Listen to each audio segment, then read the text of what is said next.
7 Chilling HBO True Crime Documentaries. HBO was founded in the 1970s and has been producing original documentaries from the very beginning. It's been over 40 years, and since then, HBO has become HBO Max, but the streaming service's dedication to documentary films and limited series has not changed. This goes for true crime documentaries as well. There's Something Wrong with Aunt Diane, 2011. Liz Garbus, who go on to make the Academy Award-nominated What Happened, Miss Simone, in 2015 directed the film There's Something Wrong with Aunt Diane. This documentary examines the events of July 26, 2009, which occurred on the Taconic State Parkway in Mount Pleasant, New York. 36-year-old Diane Schuler was driving on the wrong side of the parkway and collided with an SUV. 8 people died as a result of the collision, including Schuler, 4 young children in her care, and the 3 men in the SUV. The chilling title of the documentary comes from something one of Schuler's nieces said over the phone before the crash. The Cheshire Murders, 2013. The Cheshire Murders is a documentary film directed by Kate Davis and David Halberner, the directing team behind Say Her Name, The Life and Death of Sandra Bland. On July 23, 2007, 2 intruders broke into the Petty family home in Cheshire, Connecticut. What started as a burglary became a hostage situation that resulted in the murder of 48-year-old Jennifer Hochpatty and her 2 daughters, 17-year-old Haley and 11-year-old Michaela. The Jinx, The Life and Deaths of Robert Durst, 2015-2024.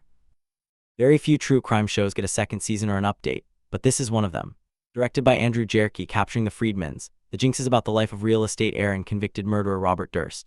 The first season consisted of 6 episodes examining the 1982 disappearance of Durst's wife, Kathy McCormack, as well as the 2000 murder of his friend and writer Susan Berman, plus the death of Durst's neighbor Morris Black in 2001.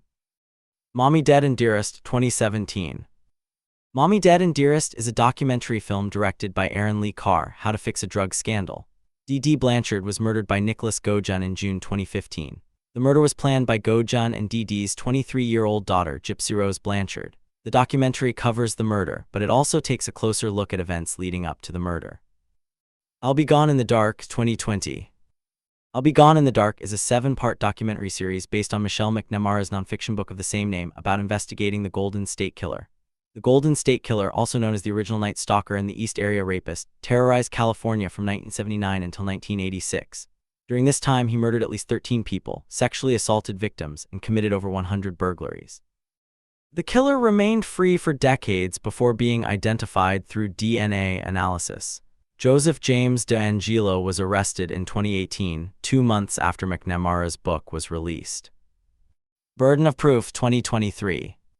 In 1987, 15-year-old Jennifer Lynn Pandos went missing from her home in Williamsburg, Virginia. Her parents told everyone that she had run away, but Jennifer has never come forward to confirm this. What really happened that night? Could foul play be involved? Burden of Proof is a 4-part documentary series directed by Cynthia Hill, Private Violence. The Yogurt Shop Murders, 2025. The Yogurt Shop Murders is a 4-part documentary series directed by Margaret Brown, Descendant. The 4th and final episode was released on HBO Max last month. This is the first in-depth documentary about the crime, though it is a well-known case in the true crime community. On the evening of December 6, 1991, 4 teenagers were murdered at a frozen yogurt shop in Austin, Texas. A fire originally alerted first responders to the scene, where the victims were then discovered. They were identified as 17-year-old Eliza Thomas, 17-year-old Jennifer Harbison, 15-year-old Sarah Harbison, and 13-year-old Amy Ayers.